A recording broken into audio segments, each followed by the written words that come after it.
내려주시니 오 신실하신 주 나의 구주 내 죄를 사하여 안위하시고 주 친히 오셔서 인도하네 오늘의 힘되고 내일의 소망 주만이 만복을 내리시네 오 신실하신 주 오 신실하신 주 날마다 자비를 베푸시며 일용할 모든 것 내려주시니 오 신실하신 주 나의 구주 오 신실하신 주 오 신실하신 주 날마다 자비를 베푸시며 일용할 모든 것 내려주시니 오 신실하신 주 나의 구주 아멘. 우리 주님은요 처음부터 끝까지 신실하신 주님인 줄 믿습니다. 아멘.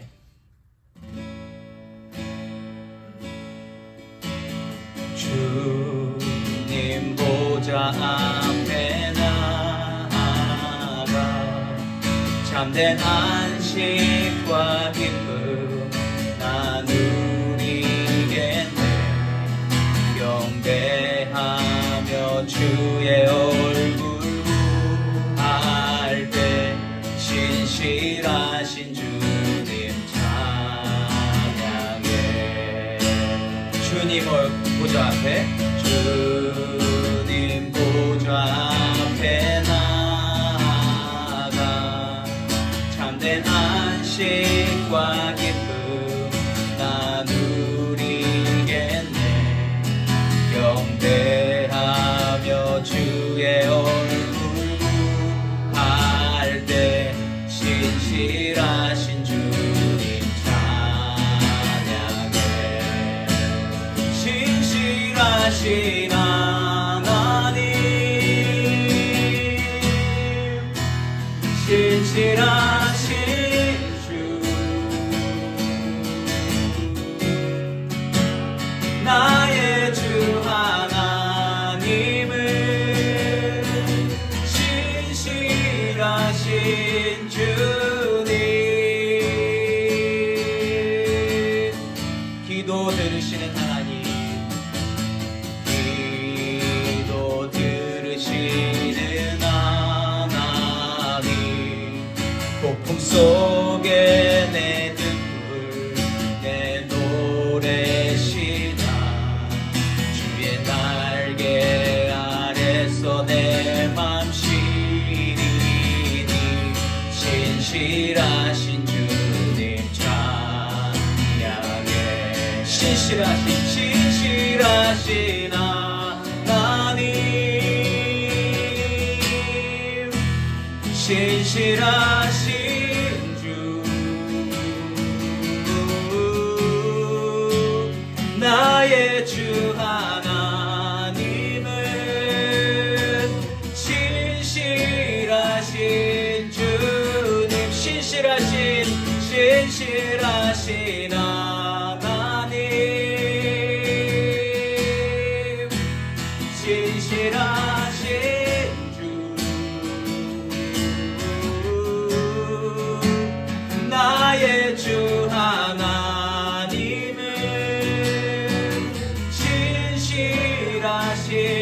주님 평화 내려주신 하나님 나로 고통받는 자를 위로하게 하소서 나의 평생의 주의 사랑을 전하리 신실하신 주님 찬양해 신실하신 하나님 신실하신 주 나의 주 하나님은 신실하신 주님 신실하신 하나님 신실하신 주 나의 주 하나님은 신실하신 주님 신실하신 하나님 신실하신 주 나의 주 하나님은 신실하신 주님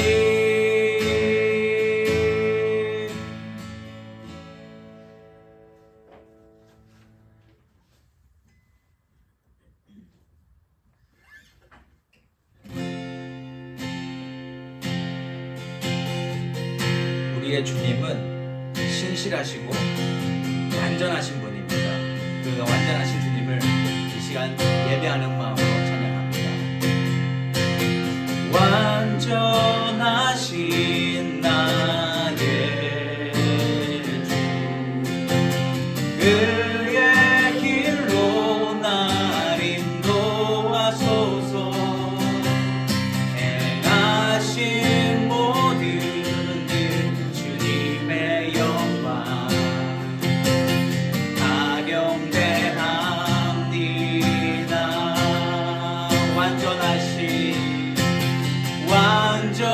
완전하신 나의 주 그의 길로 날 인도하소서 행하신 모든 일 주님의 영광 하경배합니다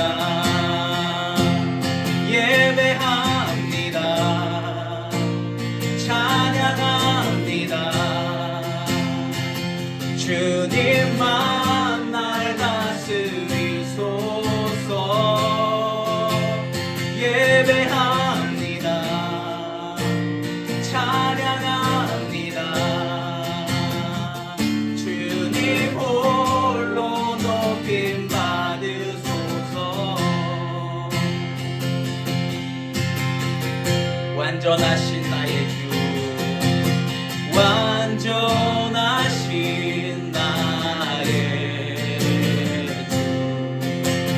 그의 길로 날 인도하소서 행하신 모든 일 주님의 영광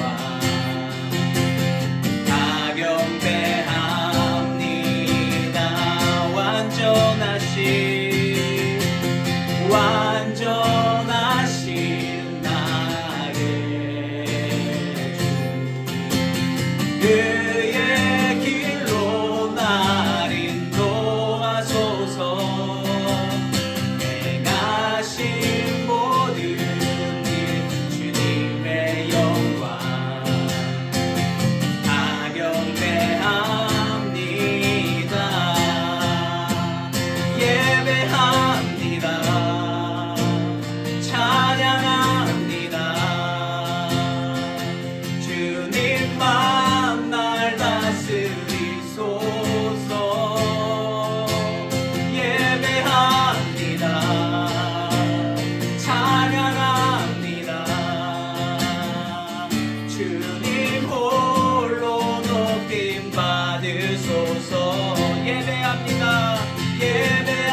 찬양합니다. 주님만 날 다스리소서. 예배합니다. 찬양합니다. 주님 홀로 높임 받으소서. 주님 홀로 높임 받으소서. 주님 홀로 높임 받으소서. 아멘.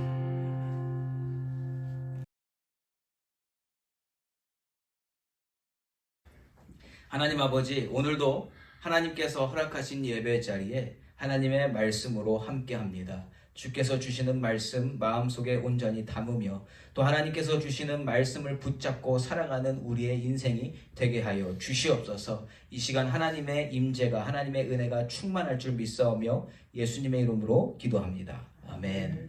오늘 말씀 사무엘하 22장 21절로 37절까지의 말씀입니다. 사무엘하 22장 21절로 37절까지의 말씀 우리 교독하도록 하겠습니다. 21절에서 37절까지의 말씀. 21절 제가 먼저 읽습니다. 여호와께서 내 공의를 따라 상 주시며 내 손의 깨끗함을 따라 갚으셨으니 악을 행함으로 내 하나님을 떠나지 아니하였으며 그의 모든 법도를 내 앞에 두고 그의 규례를 버리지 아니하였음이로다.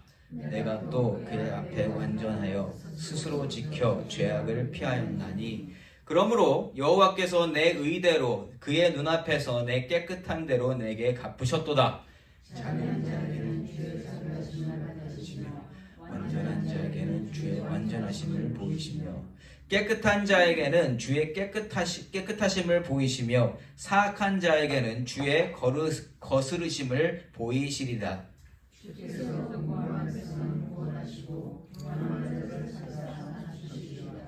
여호와여, 주는 나의 등불이시니 여호와께서 나의 어둠을 밝히시리이다.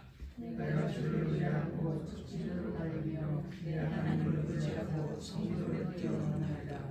하나님의 도는 완전하고 여호와의 말씀은 진실하니 그는 자기에게 피하는 모든 자에게 방패시로다.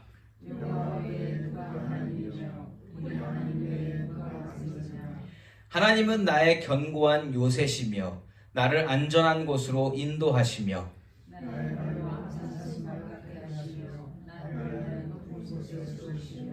내 손을 가르쳐 싸우게 하시니 내 팔이 놋 활을 당기도다.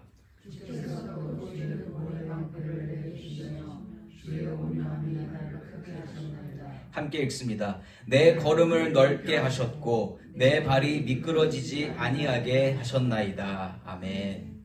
저는 오늘 완전한 주님과 동행하는 삶이라는 제목으로 말씀을 나누기 원합니다. 이 믿음의 사람으로 살아가면서 우리가 한 번쯤은 고백해 봤을 내용이 뭐냐면 하나님 동행하는 삶을 살고 싶습니다. 예. 여러분 하나님과 동행하는 삶 살고 싶으세요? 다 아멘이시죠? 그거를 원하지 않는 사람은 없을 겁니다. 자, 그런데 하나님과 동행한다라는 게 무슨 뜻일까요? 여러분은 각자가 어떻게 정의 내리십니까? 하나님과 동행하는 삶. 예. 하나님과 동행하는 삶은요, 하나님을 따라간다는 뜻입니다. 하나님을 따라가겠습니다.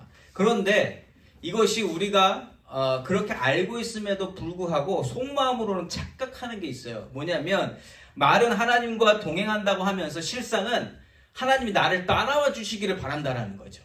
내가 가는 모든 길에 하나님이 그냥 같이 계시는 것처럼, 하나님이 내가 어딜 가도 하나님이 나를 따라오실 것처럼 우리가 생각하게 된다. 이게 동행하는 삶이라고 우리가 쉽게 생각합니다. 그런데 진짜 그게 하나님이 동행하는 삶일까요? 예. 하나님과 동행한다는 것, 하나님을 따라간다는 것, 이것은 어떠한 것을 말하는가? 어떠한 모습일까? 오늘 본문은요, 다윗이 자신의 삶을 되돌아보면서 하나님과 동행하는 것이 어떠한 것인지를 말해주고 있는 본문입니다. 오늘 말씀을 통해서 하나님과 동행하는 삶이 어떠한 삶인지 좀 더 자세하게 깨닫고 저와 여러분의 삶이 하나님과 진정으로 동행하는 삶이 되어지기를 예수 이름으로 축원합니다. 자, 그럼 먼저 21절 말씀을 보겠습니다. 여호와께서 내 공의를 따라 상 주시며 내 손의 깨끗함을 따라 갚으셨으니. 아멘. 자, 동행함을 우리가 찾아보기에 앞서서 다윗이 자신의 삶 속에서 하나님으로부터 받은 게 무엇인지를 먼저 이야기해요. 하나님께서 다윗의 공의를 따라 상을 주셨답니다. 상을 받았대요.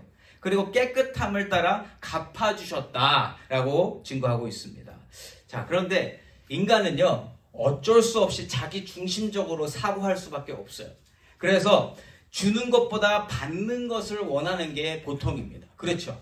원하는 거는 주는 것보다 받는 거잖아요. 무엇인가를. 그러한 심리를 잘 아는 다윗이 먼저 받는 것을 이야기하고 있다는 거예요. 그러니까 읽는 사람으로 하여금 다윗이 하나님으로부터 받아 누린 인생을 살았음을 알게 하려는 게 아닌가 싶어요. 독자의 입장에서는 다윗이 내놓은 것보다 다윗이 뭘 받았는지가 더 궁금할 거거든요. 왜냐면 나도 받고 싶으니까. 우리 받아 누리고 싶으니까. 누군가 무엇을 누리고 살아가고 있으면 여러분, 우리는 그것을 누리기 위해서 뭘 했는지를 궁금해하기보다는 지금 뭘 받아 누리는가, 이게 더 궁금하지 않으세요? 저는 그렇게 생각을 합니다. 다윗은 하나님으로부터 상을 받았고 하나님께서 갚아주셨다 이야기합니다. 그런데 다윗은요, 뭘 받았는지 구체적으로 얘기하지 않아요. 뭘 누려왔는지 이야기하지 않고 뭘 이야기하고자 하냐면 자신이 상을 받은 이유와 상을 주신 하나님에 대해서 이야기하고 있다는 거예요. 왜냐하면 다윗이 진짜 얘기하고 싶은 것은 하나님이기 때문입니다. 자, 그럼 다윗이 뭘 말하고 싶을까? 22절과 23절 말씀 제가 읽어보겠습니다. 이는 내가 여호와의 도를 지키고 악을 행함으로 내 하나님을 떠나지 아니하였으며 그의 모든 법도를 내 앞에 두고 그의 규례를 버리지 아니하였음이로다. 아멘. 자, 자기가 상을 받은 이유에 대해서 이야기하는데 왜 받았대요, 상? 하나님이 상을 왜 주셨다고 합니까? 말씀 잘 지켰대요. 하나님 말씀을 잘 지켰다라고 이야기합니다. 자, 그런데 이것은 상급의 조건, 상을 받은 이유라고 이야기하기보다는 다윗의 삶의 전부가 하나님의 말씀이었다라고 우리가 해석할 수 있다는 거예요. 다윗이 살아가면서 가장 중요하게 여겼고 모든 것이 되어준 것은 하나님 말씀이었다. 그래서 다윗은 그것을 평생 지키고 살았다고 이야기하고 있는 거예요. 그러면서 하나님 곁을 떠나지 않으려고 했다. 하나님에 대해서 최선을 다했다. 하나님과 동행하는 삶을 언제나 꿈꿨다라고 21절과 22절에서 말하고 있는 것입니다. 그러니까 하나님이 다윗을 따라와 주시도록 바랬던 삶이 아니라 말씀을 지켜내면서 하나님을 쫓아가고자 했었던 다윗의 모습이 바로 지금 우리가 읽었던 그 말씀에서 증거되고 있다는 겁니다. 부단히 애썼어요. 어떻게든 하나님 말씀하신 것을 따라가 보려고. 자, 이러한 삶에 대해서 내용을 덧붙입니다. 24절과 25절 말씀입니다.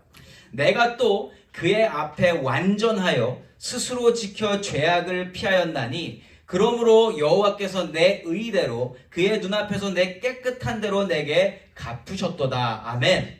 여기까지 읽으면 뭔가 다윗이 자기가 했던 일들을 자랑하는 것 같습니다. 나 이렇게 깨끗하게 살았습니다. 나 상 받을 만한 삶을 살아냈습니다. 이렇게 이야기하는 것 같아요. 그런데 잘 보면 그게 아니에요. 24절 말씀에 그의 앞에 완전하여 라는 고백이 있습니다. 여러분, 다윗이요, 하나님을 잘 아는 사람이거든요. 하나님을 잘 안다는 것은 자기의 존재도 잘 알고 있다는 겁니다. 자기의 존재가 죄인인 것을 알고 자기 스스로 의롭게 될 수 없는 것을 알기 때문에 하나님을 그렇게 붙잡았던 거예요, 다윗이. 그렇기 때문에 24절에 내가 또 그의 앞에 완전하다라는 것은 지금 하나님으로 말미암아 완전해졌다라는 것을 공포하고 있는 겁니다. 내가 스스로 한 게 아닙니다. 말씀을 지켜내는 것도 하나님이 먼저 나를 완전케 하셨기에 내가 그것을 완전하게 지켜낼 수 있었던 겁니다. 이렇게 이야기하는 거예요. 그러니까 율법을 다 지켰다는 뜻이 아니에요. 하나님의 은혜로 살았습니다. 이것을 다윗이 증거하고 있는 줄 믿습니다. 여러분,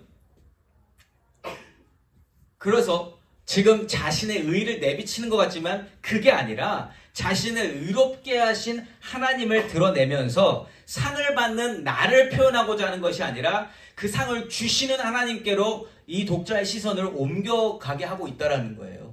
다윗이 자기를 보라고 하지 않습니다. 나에게 상을 주시고 나를 깨끗게 하시고 나를 인도하신 하나님을 보면 좋겠습니다 라고 하는 그 마음으로 이 시편을 작성한 거죠. 그리고 자신이 믿고 살아온 하나님을 이렇게 표현해요. 26절과 27절 말씀입니다. 자비한 자에게는 주의 자비하심을 나타내시며 완전한 자에게는 주의 완전하심을 보이시며 깨끗한 자에게는 주의 깨끗하심을 보이시며 사악한 자에게는 주의 거스르심을 보이시리이다. 아멘. 자, 이 두 구절 26절과 27절 말씀은 하나님께서요, 하나님의 사람을 통해서 하나님을 드러내시는 그 형상을 보여주는 겁니다. 하나님이 하나님을 드러내시기 위해서 어떻게 하셔야 돼요? 하나님은 그냥 드러내시고 계신데 그냥 보면 볼 수 있어요, 없어요? 안 보이잖아요. 자, 그럼 그 하나님을 우리가 어떻게 만날 수 있습니까? 말씀으로도 만나지만 하나님의 사람들을 통해서 하나님의 모습을 발견하게 된다. 그래서 다윗이 살아냈던 26절과 27절과 같은 모습을 통해서 하나님을 드러내고 있다라는 거예요. 사람은 드러낼 것이 없습니다, 여러분. 우리가 속을 다 뒤집어 까보면 뭐가 나와요?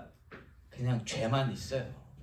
안 좋은 것들, 썩은 것들만 다 있다라는 거예요. 우리는 결론적으로 드러낼 것이 없는데 우리는 하나님을 드러내기 위해서 만들어진 존재인 줄 믿습니다. 이거 믿으세요? 여러분, 우리가 만들어진 이유는 하나님의 영광을 드러내기 위해서 만들어졌다는 거예요. 그래서 우리의 임무는 처음부터 끝까지 하나님을 드러내는 겁니다. 다윗이 하나님께 칭찬받고요, 상을 받는 이유가 바로 거기 있다라는 거예요. 언제나 하나님을 생각하는 사람, 하나님의 의도를 파악하려고 하는 사람, 하나님을 드러내는 것에 그의 인생이 담겨 있습니다. 다윗은 평생 그거 하고 있었어요. 어느 순간에 어느 자리에 있던 하나님을 드러내는 삶을 살았다. 하나님이 그래서 다윗을 이뻐하시는 거예요. 다윗이 고백하는 건요, 그냥 순간적으로 나온 고백이 아닙니다. 순간적으로 나왔던 고백들이 쌓여서 오늘의 이 말씀은요, 나중에 자기가 여태까지 살아온 삶들을 정리하고 나서 하나님에 대해서 증거하는 거거든요. 한순간의 고백이 아니라는 거예요. 자기의 삶을 압축시키고 보니까 드러낼 것은 하나님밖에 없더라. 이걸 오늘 우리에게 가르쳐 주는 겁니다. 인생은 하나님을 앞세우는 것이 맞고 나 스스로는 점점 작아져야 한다는 것이 맞다. 이걸 다윗이 깨달은 거예요. 우리가 다윗의 내용을 우리가 사무엘 말씀을 통해서 살펴봤잖아요. 그러면 그 사람이 겪은 게 한두 가지입니까? 아니죠. 여러 가지, 정말 우리가 겪을 수 없는 수많은 일들까지 엑스트라로 겪었던 사람이 바로 다윗입니다. 그런데 다윗은요, 살아보니까 결론적으로 하나님밖에 없다. 이걸 우리에게 알려주는 거예요. 이걸. 그러한 의미에서 이어지는 다윗의 고백이 얼마나 귀하고 마음에 와닿는지 모르겠습니다. 28절과 29절 읽어볼게요. 주께서 곤고한 백성은 구원하시고 교만한 자를 살피사 낮추시리이다. 여호와여, 주는 나의 등불이시니 여호와께서 나의 어둠을 밝히시리이다. 아멘. 이 고백이 얼마나 귀한 고백인지 어디서 깨달았냐면 다윗이 왕으로 살았잖아요. 그렇죠? 다윗이 왕으로 살았습니다. 그런데 왕으로 살았으면서 세상에서 가장 어떻게 보면 높은 자리에 있었던 사람인 것 같은데 자기 자신을 고백하기를 하나님 아니면 인생은 빛날 수 없다. 하나님 아니면 높아질 수 없다라고 다윗이 고백하고 있다라는 거예요. 하나님만 붙잡고 살았습니다. 그래서 하나님이 높여주실 때는 높아질 수 있었고 하나님이 낮추시면 내가 아무리 목을 쳐들고 올라가려고 해도 안 되더라. 그게 내 인생이었습니다 라고 다윗이 고백하는 거예요. 그래서 그러한 삶이 구체적으로 드러난 게 30절부터 37절까지의 말씀입니다. 이 부분은 나중에 좀 보기로 하고요. 저는 이 말씀을 읽고 묵상하면서 이번 선교여행을 떠올릴 수밖에 없었어요. 물론 갔다 온 바로 직후이기 때문에 그럴 수도 있지만 이 말씀을 통해서 그 선교 여정과 선교사님들의 삶을 다시금 보게 됐습니다. 하나님과 동행하는 삶, 그리고 하나님을 드러내는 삶이 우리가 일반적으로 생각하는 것과 차이가 참 크다라는 것을 선교 여행을 통해서 깨달았습니다. 예. 보통 여러분들이 알고 계시는 선교는 어떤 거세요? 선교회. 어떤 걸 여러분들이 마음에 가지고 계십니까? 교회는요, 보통 선교팀이 선교 여행에서 돌아오면 뭘 하고 왔는지 궁금해요. 뭐 하고 왔어요? 예. 여러분도 궁금하지 않으세요? 궁금하시죠? 예. 뭐 하고 왔을까 가서 도대체? 예. 물론 이제 두 분이 좀 말씀해 주셔서 알게 되셨지만, 그러한 교회의 궁금증을 선교팀이 알까요, 모를까요? 알아요. 가는 사람들도 안단 말이에요. 가면 돌아가면 뭔가 얘기해 줘야 된다는 걸 알고 있습니다. 그래서 선교 기간 동안에 뭐 했는지 열심히 담고 찍고 그 가지고 와서 풀어주는 거, 그게 선교 여행의 그냥 보통의 모습이다라는 거죠. 그리고 갔다 와서는 그 선교가 어땠는지 평가 내리고 다녀온 자들의 성취감까지 합해져서 선교가 잘 됐다 못 됐다, 이게 다 만들어지거든요. 예.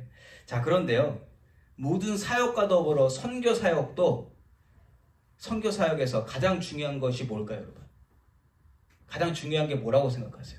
우리가 하고 온 게 뭔가 그걸까요? 아니요. 하나님이 가장 중요한 부분입니다. 하나님이 뭘 하셨나? 하나님이 뭘 보여주셨고, 무엇을 행하게 하셨고, 무엇을 알게 하셨는가? 이게 가장 중요한 팩트라는 거예요. 하나님 중심으로 모든 것이 관찰되어야 하고요, 하나님 중심으로 모든 결과가 이해되어야 된다는 것이죠. 다윗은요, 자신의 삶을 되돌아보면서 자기가 무엇을 했는지, 자기의 행동들이 어떻게 평가됐는지를 이야기하지 않아요. 왜냐하면 그건 중요한 게 아니니까. 하나님이 어떻게 생각하시는가, 하나님이 무엇을 내 인생 가운데 주셨고 무엇을 남겨주셨는가, 이것을 이야기하고자 한다는 거죠. 평생 인도해 주신 하나님이 어떠한 분이신가, 이것을 다윗은 끝까지 궁금해했다는 겁니다. 마찬가지로 이번 선교 여행을 통해서 삶을 바라보는 관점이 다시 한번 바뀌어지는, 그것을 깨닫는 시간이 되었습니다. 이번 선교 여행을 그냥 우리가 보통으로 아는 선교의 잣대로 보면 완전 실패해요. 네, 완전 실패해요. 왜냐하면 한 게 아무것도 없거든요. 뭐 보여드릴 게 없어요. 사진 찍을 것도 없어요. 저희가 남겨온 사진은 그 오키나와 북쪽에 거의 태풍이 부는 정도 바람이 불어갖고 거기서 비 쫄딱 맞고 셋이 이러고 찍은 사진 하나밖에 안 갖고 왔습니다. 예, 나중에 한번 보여드릴게요. 그것도 안 찍으려다가 선교사님이 그래도 여기 온 어떤 저기는 기록은 남겨야 되잖아요. 비가 와서 나가기 싫으면 나가라 그래가지고 나가서 사진 찍고 왔습니다. 예, 그거밖에 없어요, 여러분들이 보여드릴 거. 예. 자, 그런데 그러한 선교인데, 그럼 이번 선교는 잘 다녀온 것인가? 라고 여쭤보면 저는 너무 잘 갔다 왔습니다. 정말 성공적인 선교였습니다라고 저는 확실하게 말씀을 드릴 수 있어요. 왜냐하면 하나님의 관점에서 보면 맞는 일이거든요. 제대로 한 거거든요. 예. 이번 오키나와 선교 여행을 한마디로 정리하자면 하나님께서 맡기신 일을 순종하고 마친 선교 여행입니다라고 말씀드릴 수 있어요. 그냥 시키신 대로 했어요. 시키신 대로. 제가 이번 선교 여행을 준비하면서 마음에 부담이 좀 있었어요. 마음의 부담. 네. 왜냐하면 할 게 없는 거에 가서 선교 가겠다고 말씀을 드렸는데, 여태까지 했던 선교하고는 너무 다른 성격의 선교이고, 가서 할 것도 없고, 가서 뭘 해야 될지 여쭤보기도 애매하고, 이거 어떡하지? 이번 선교 이렇게 갔다 오면 이거 괜찮을까? 성도님들이 어떻게, 저도 딱 그게 먼저 오는 거예요. 성도님들이 어떻게 생각하실까? 네. 그래서 안 되겠다 싶어서 하나님 어떻게 되나요? 여쭤보다가 사도행전을 읽으면서 답을 찾아야겠다. 그래서 여러분들께 같이 읽자고 했잖아요. 그래서 사도행전을 읽으면서 마음이 조금 이렇게 좀 추스러졌어요. 그러면서 선교에 대한 생각을 다시금 가지게 됐고, 이번 사도행전을 읽으면서 하나님께서 주셨던 딱 한마디 단어가 있습니다. 만남. 이 사도행전을 보면 사도들의 만남, 하나님께서 예비하신 만남들에 통해서 모든 사역이 이루어지고 있잖아요. 요번에 그러한 만남에 대한 그 하나님이 생각을 주셔서 만남, 이게 딱 들어왔어요. 그러면서 저 나름대로 기대한 게 있습니다. 누군가를 만나려나 보다, 이번에 가서. 생각지 못한 만남. 하나님께서 성경에 보면 사도행전에서 만나게 된 사람들 서로 모르던 사람들이잖아요. 그러다가 갑자기 만나게, 그러한 것을 예상하고 이번에 오키나와 가서 어떤 알지 못하는 일본인을 만나서 하나님 만난 뭐 그런 얘기를 들으려나? 내심 그런 거를 바라고 갔거든요. 근데 오키나와 사람하고 한마디도 나눠본 적이 없습니다. 예. 그 예상을 완전히 뒤엎으셨어요. 예. 이 만남은 근데 만남은 누구와의 만남이냐? 선교사님들과의 만남이었어요. 그 만남을 하나님께서 예비하셨고 그걸 준비하게 하셨고 그것을 하나님께서 완전하게 다 이루어내셨습니다. 여기서 하나님이 하셨다라고 밖에는 설명이 안 되는 거예요. 그리고 이걸 그냥 우리의 관점에서 보면 할 얘기가 없는데 이걸 하다 보면 할 얘기가 너무 많은 거예요. 예. 이걸 여러분들께 다 전달해 드릴 수 있을지는 모르겠습니다. 그러나 어쨌든 예. 하나님께서는 그 만남을 위해서 저희 선교팀을 예비하셨다. 이거는 뭐 확실해요. 예. 그리고 그 만남을 통해서 하나님을 붙잡고 살아가는 모습, 그리고 하나님이 동행해 주시는 삶이 진짜 무슨 삶인지를 확실히 보고 체험하고 오게 되었습니다. 예. 오늘 본문에서 다윗이 하나님 한 분 붙잡고 살았던 삶을 소개하고 있잖아요. 저는 선교사님 두 분이 나중에 뭐 회고록을 쓴다거나 하면 그냥 다윗의 고백과 비슷하지 않을까? 나는 한 게 없습니다. 그런데 하나님이 동행해 주셨습니다. 이 한마디를 통해서 그분들의 사역이 정리될 것 같아요. 예. 이번에 만나고 온 우리 이원섭 장희숙 선교사님. 예, 이원섭 선교사님이 말이 없으신 분인 줄 알았어요. 과묵하신 분인 줄 알았어요. 뭐 얘기를 안 하세요. 기도 제목을 이렇게 여쭤보면 맨날 똑같았잖아요. 왜 그런지 아세요? 말씀을 잘 안 해주시는 거예요. 그리고 이미 다 치료가 된 부분도 우리가 계속 기도했잖아요. 왜요? 말씀을 안 해주시니까 갔는데도 말씀을 안 하시는 거예요. 그래서 이분 정말 말하기 쉽지 않다. 그랬는데 나중에 마음이 풀어지시고 나서는 너무 말씀 많이 하셔가지고 예, 나중에 주체가 안 되더라고요. 그러니까 그게 여태까지 마음을 열지 못하셨던 거예요. 왔었던 어느 선교팀에게도 마음을 열지 못하셨다가 하나님이 그냥 함께 계시는데 거기서 그냥 이 마음이 열어지신 거예요. 그러면서 이 모든 것이 됐거든요. 예. 근데 이분들이 진짜 그렇게 말씀해 주시면서 보니까 하나님이 동행해 주시더라. 하나님이 확실하게 함께 계시더라. 여호와의 도를 지키고 22절 말씀 보시는 것과 같이 다윗이 여호와의 도를 떠나지 않으려고 했거든요. 그것처럼 이분들도 여호와의 도를 지키고 악을 행함으로 하나님을 안 떠나려고 하고 떠나려고 하는 것을 막으려고 하고 발버둥 치고 삶을 살고 계시더라. 그러니까 하나님 안에서 어떻게든 잘 살아보려고 너무너무 수고하고 계셨던 모습을 보고 왔습니다. 아까 말씀하셨듯이 조금만 머리 굴리고요, 조금만 눈을 돌리면 쉽게 살 수 있어요. 이분들 아무도 몰라요. 바깥에서 누가 와서 본다는들 잘 숨기면 돼요. 그냥 그렇게 그냥 쉽게 살면 되는 삶인데 그렇게 살지 않고 하나님께서 맡겨주신 사명 붙들려고 하는 그 모습이 참으로 귀하면서 너무 애처로워 보였다라는 거예요. 아까 말씀하셨지만 오키나와는요, 선교지라 그러면 사람들이 웃어요. 오키나와? 거길 왜 갔어요? 제가 거기 해군 부대에 있는 이제 결혼했죠. 한 청년을 알아서 거기서 만났거든요.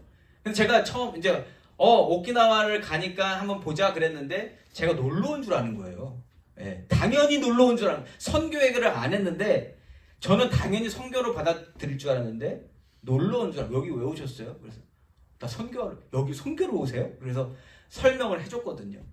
그만큼 거기가 여행지로 알려져 있는 곳입니다. 가서 보니까 막 영어, 중국어, 한국어까지 다 안내가 쫙 어디 가도 돼 있어요. 여기 사람들이 많이 오나 보다. 그런 생각이 좀 들었습니다. 관광객이 많이 오니까 그러한 안내판들이 있겠죠. 그런 데서 무슨 선교를 하는가? 여러분 누가 칸쿤 가서 선교한다 그러면 여러분 어떻게 생각하시겠어요? 칸쿤? 거기 신혼여행지 아니에요? 저도 신혼여행 거기로 갔다 왔는데 거기서 무슨 선교를 하는가? 근데 생각해보세요. 거기 사는 현지인들이 있어요. 조금만 벗어나면 하와이에도 거기 있고요. 오키나와에도 거기 사는 현지인들이 있단 말이에요. 저희가 그 북단 끝을 찍고 왔다 그랬잖아요. 왜 그랬냐면 그냥 그 여행지 말고 그 오키나와의 그냥 실제 모습을 한번 보고 싶었어요. 여기 현지인들은 어떻게 살고 있나. 그냥 시골 깡촌이에요. 옛날 70년대 80년대 시골 생각하시면 돼요. 아무것도 없어요. 그리고 이번에 갔다가 저희 죽을 뻔했죠. 거기 가는데 비가 막 내렸거든요. 그래서 길을 차단해놨는데 그냥 지나갔어요. 선교사님 가도 돼요? 아, 뭐 작업하나 봐요. 이러고 갔는데 그 다음날 뉴스를 들으니까 산사태 나가지고 거기 막 집들 유실되고 저희가 가는 길에 막 이거 분위기 이상한데 아무도 없고 우리만 지나가는 것 같은데 그랬는데 잘못하다가 선교지에서 순교하고 할 뻔했습니다. 그런데 어쨌든 그렇게 돌아다녀 보니까 그곳에 있는 사람들은 평생 거기 묶여서 사는 거예요. 그냥 그 안에 그 동네에 그 자리에 벗어나지 않고 살고 있더라. 그분들에게 예수의 복음을 전해야 될 거 아닙니까? 이분들이 그거 하고 있는 거예요. 그 현지인들에게. 여러분, 한국 사람이 그러니까 일본 사람처럼 일본어도 잘하시지만 우리도 어설픈 한국 어떤 외국 사람이 한국말 하면서 다가와가지고 복음 전하면 여러분 어떨 것 같아요? 그 말 믿으시겠습니까? 혹은 여러분들이 영어로 누구한테 가서 전도한다고 하면 생각해 보세요. 어떠세요? 마음이? 쉬우세요? 쉽지 않다. 우리의 언어로 해도 쉽지 않은 겁니다. 그런데 그거를 하시고 계신다. 그래서 이게 쉽지 않아요. 거기에 특수한 문화 때문에라도 더 쉽지 않습니다. 일본 사람들 여러분들은 어떻게 알고 계세요? 일본 사람들. 보통 여러분들이 가지고 있는 선입견. 되게 나이스하잖아요. 스미마센 이러잖아요. 근데 거리감이 있어요. 그 진짜를 드러내지는 않는다라는 거예요. 가까워질 것 같지만 선이 분명하게 그어져 있다. 예를 들면 이제 그 예람이 이제 그 친구의 엄마, 이분들이 자식을 늦게 낳기 때문에 연배가 다른 분들보다 좀 많아요. 자, 그래서 어떤 그 엄마하고 많이 친해져가지고 이제 언니 동생 그분이 일본 사람인데 선교사님을 언니라고 부르면서 친해졌대요.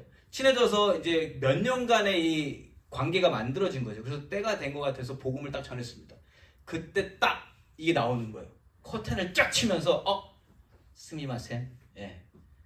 나는 조상신을 섬기기 때문에 이거를 나는 받아들일 수 없습니다. 나는 이거 엄마한테 허락받고 와야 됩니다. 여기 조상신이 있기 때문에 부모 이게 내려오는 게 너무 강해요. 그래서 거기서 딱 이게 막히더라는 거예요. 그러면서 관계가 몇 년간 쌓여왔던 그 관계가 복음 한번 전한 것 때문에 그냥 깨져버리는 거예요. 그 이유는 이게 굉장히 소원해졌다. 일본 사람들이 너무너무 힘든 거예요. 그리고 이 사람들이 기본적으로 변화를 싫어해요. 여러분, 일본은 몇 대가 같은 가게를 계속 유지해 나가는 그런 거 있잖아요. 그게 변화를 싫어하는 것도 있어요. 그래서 그거를 변하고 싶지 않은 거예요. 자, 그러한 사람들에게 새로운 복음을 가지고 들어가서 당신의 삶은 이제 변할 겁니다 하면 이게 변하겠습니까? 그냥 인간적으로 생각하면 너무 어려운 일이라는 거예요. 잘 안 돼요. 그냥 우리 계산으로 가면 거기는 가능성 없네. 가지 맙시다. 이렇게 돼야 되는 게 맞아요. 맞단 말이죠. 자, 그런데 그러면 그분들은 복음을 듣지 말아야 되나? 일본 사람들은 복음을 듣지 말아야 돼 그러면? 가능성 없어 보이니까? 그거 아니잖아요. 그분들도 복음을 들어야 되고 하나님께서 그 복음을 가지고 가라고 떠밀어서 선교사님들이 거기 가 계신 거예요. 그 사명을 가지고 거기 있는 겁니다. 여러분, 요나 이야기 기억나시죠? 요나에게 니느웨 가서 좀 회개하라고 해라. 근데 요나 계산에 뭐라고 어떻게 됐어요? 거기 가서 아무도 안 들어요. 거기 가서 아무도 안 들어요. 그렇기 때문에 어디로 가요? 다시스라는 곳을 대신 갔잖아요. 그런데 하나님께서 끝까지 요나를 붙드셔서 니느웨로 가게 하시는 그 역사를 우리가 알고 있습니다. 그런데 대화하다가 선교사님이 그러시더라고요. 요나 이야기를 하시면서 요나가 니느웨 백성을 향해서 회개하라고 외치긴 했지만 하나님께서 요나를 니느웨로 보내신 것은 요나 한 사람을 변화시키기 위해서 보내신 것도 있습니다. 그러면서 자기가 요나 같다라는 거예요. 그러면서 눈물을 흘리시더라고요. 갑자기. 근데 거기서 그래. 이 복음이 현지인에게도 들려져야 되겠지만 선교사님을 생각하시는 하나님께서 선교사님을 일본으로 보내신 이유도 분명히 있겠구나. 이러한 대화도 나누게 되었습니다. 자, 그렇게 그 땅에서 14년 아까 5개월이라고 하셨잖아요. 자, 열매가 없습니다. 기본적으로. 그렇게 여태까지 많은 사람에게 전도를 하고 복음을 제시했고 그렇게 열심히 하셨는데도 불구하고 지금까지 열매가 없어요. 지금 한 사람 정도 지금 성경 공부하는 후미코상, 우리가 기도했었던 후미코상이라는 그 여자분, 68세 되신 여자분 한 분만 지금 계속 그 아주 가느다란 인연으로 지금 이어지고 있고 기본적으로 열매가 없는 거예요. 여러분 14년 동안 아무 열매 없는 일 한번 해보신 적 있으세요? 해보신 적 있으세요? 그거 굉장히 힘든 일입니다. 아무 결과가 없어요. 이거 한 거에 대한 반응이 없는 거예요. 그런데 그 14년을 하시고 오신 겁니다. 여러분 장희수 선생님이 왜 병이 났는지를 알겠더라고요. 그러한 삶을 살다 보니까 이게 아무런 의미도 없어 보이고 내가 지금 잘 살고 있는 것인가 아무도 대답해 주지 않아요. 그거에 대해서. 그래서 병이 나셨고 죽을 뻔했다고 하시더라고요. 진짜로. 거의. 그래서 어느 순간에 너무 괴로워서 정말 죽기 위해서 21일 금식 기도를 하셨대요. 근데 하나님이 그 시간을 통해서 다시금 돌려주셨어요. 그리고 지난 9월에 예람이 원서 넣으려고 한국 가셔서 병원 그때 이제 병원에서 전체 스캔을 하신 거예요. 그때 이제 병이 다 나시고 그리고 그때 이후로 조금 나아지신 거예요. 지금 상황이. 그 전에 만났으면 아마 요번에 같은 이런 결과는 못 가져왔을 것 같습니다. 예. 어쨌든 그런데 이제 그러한 질병들도 이제 뇌경색이 가장 심했다고 하시더라고요. 그래서 기억도 잘 안 나시고 굉장히 제가 보니까 굉장히 똑똑하신 분이에요. 그랬는데 이 뇌경색이 와서 이제 숏 메모리 그게 상실이 온 거예요. 그래서 기억도 안 나시고 그러니까 좌절 아닌 좌절을 하시게 됐는데 그게 하나님이 낮추시는 그러한 시간이었다라고 말씀을 하셨습니다. 예.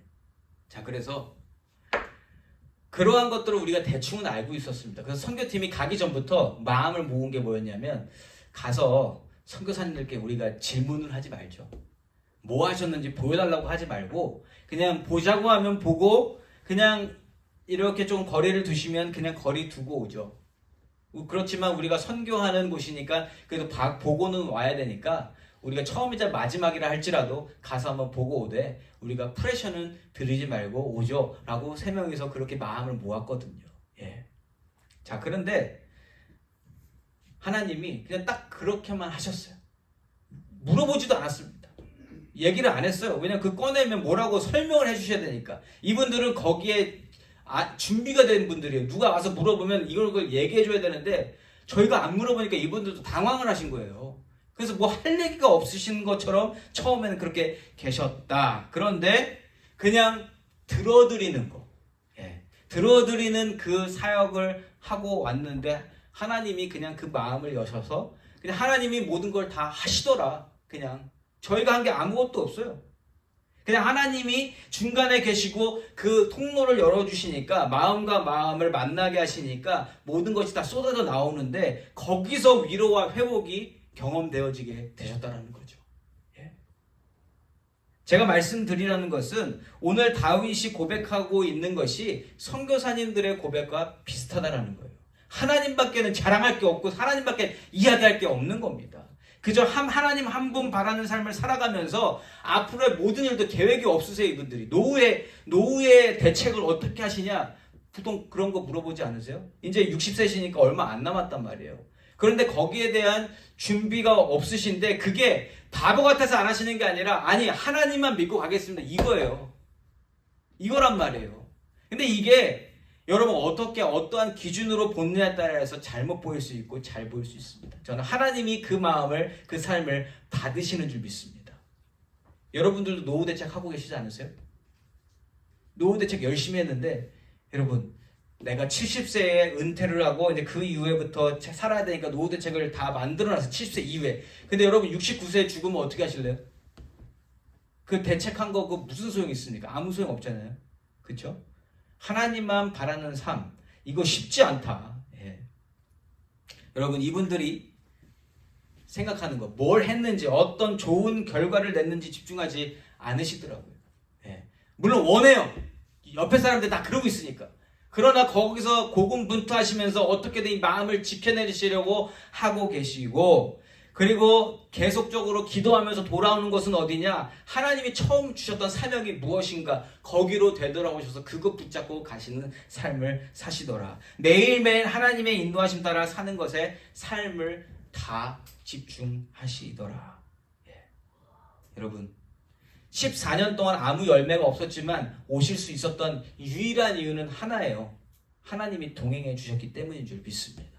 하나님을 믿었기 때문인 줄 믿습니다. 하나님 없으면 할 수 없었던 일, 하나님 아니시면 버티지 못했을 시간이었다라는 것을 이번 만남을 통해서 분명히 알고 왔어요. 정확하게.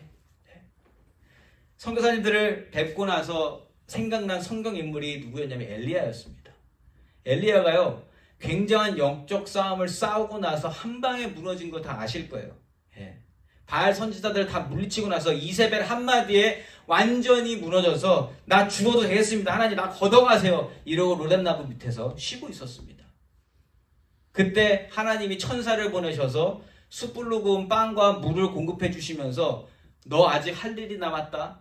내가 너 기억하고 있다. 내가 너 잊어버린 적 없다. 너를 보호하고 인도하는 존재는 나야 라고 하나님이 직접 말씀해 주셨거든요.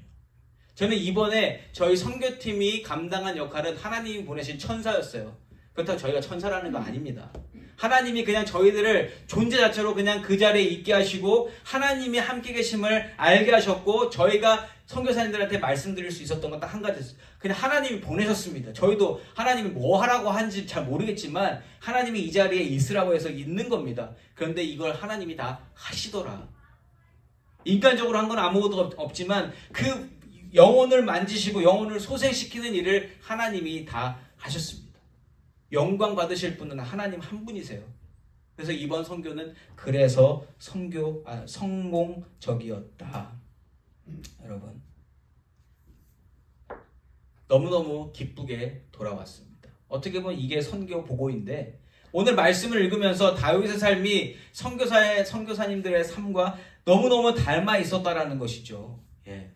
아무 계획도 없는 우리의 여행이었지만 제가 그래서 너무너무 걱정하고 부담스러웠던 게 이렇게 계획을 안 세워도 되나 이거였는데 하나님이 그 모든 계획을 하루하루마다 하나님이 만들어 가시더라. 그렇게 하나님이 인도해 주신 시간이었습니다. 여러분 다윗의 삶, 다시 다윗의 삶으로 돌아와서 삶의 작은 부분에서 만났던 하나님을 책으로 쓰면 다윗은 정말 쓸 게 너무 많아요. 너무 많아요. 그리고 하나님을 만난 것은 개인적으로 하나님과 만나고 나아가는 것은 누구한테 얘기할 만한 건 아니거든요. 근데 하나님을 만난 사람은 분명히 알고 있습니다. 저희가 아침마다 큐티하면서 하나님과 만난 그 시간은 여러분들에게 어떻게 정확하게 설명을 못 드리겠어요. 근데 우리 셋은 알아요. 그 시간이 얼마나 좋은 시간이었는지, 하나님과 함께하는 그 시간이 얼마나 깊은 하나님과의 교제와 하나님 주시는 그 기쁨을 누리는 시간인지 우리는 안다라는 거죠. 다윗도 하나님과 만난 그 자그마한 것들, 아주 소소한 것들이 얼마나 많은 사람일까라는 생각을 해봤습니다. 그런데 그 사람이 나중에 글로 기록하면서 남긴 이 말씀, 이 몇 구절은 그거에 비하면 얼마 안 된다라는 거죠. 그러나 그 모든 것들이 다 응축되고 함축되어서 터져 나온 건 결국 하나님께 올려드리는 영광뿐이더라. 우리도 다 하나님을 만나는 그 작은 부분들 있잖아요.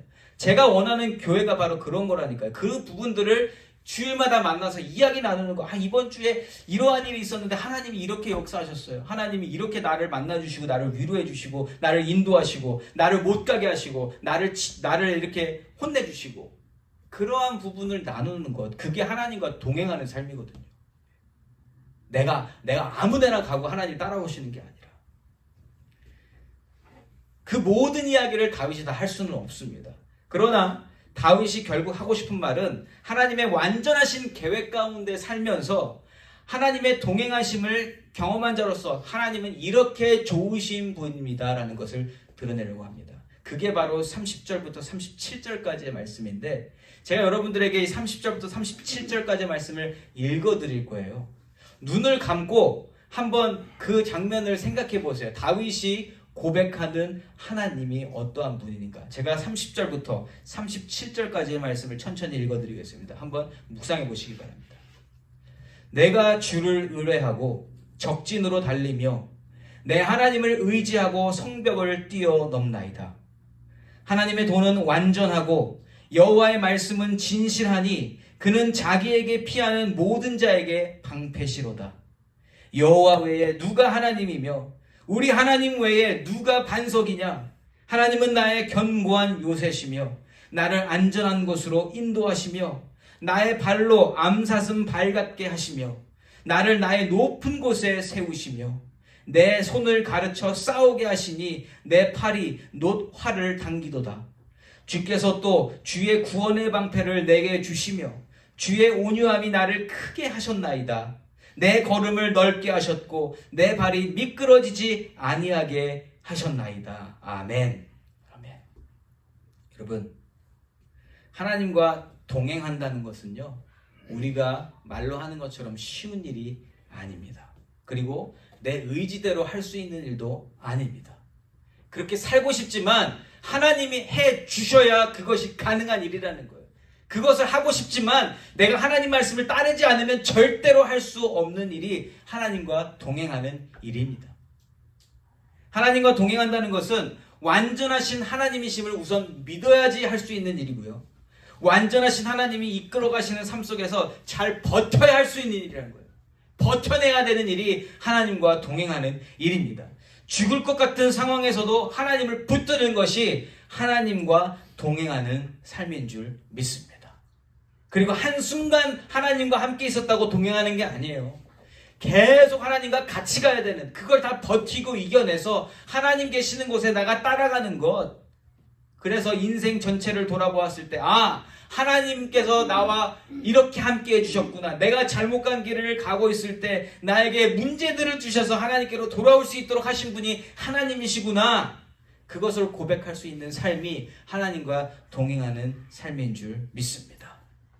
여러분, 하나님과 동행하는 삶을 사시기를 예수 이름으로 축원합니다. 매일매일 그렇게 하나님을 따라가시면서 훗날에 하나님을 떠올리면서, 아, 내 삶에 하나님이 항상 함께 주셨었구나 라고 고백하시며 언제나 하나님께 영광과 찬송과 존귀를 올려드리시는 귀하고 복된 우리 틀수교회 성도님들이시기를 예수 이름으로 축원합니다. 아멘.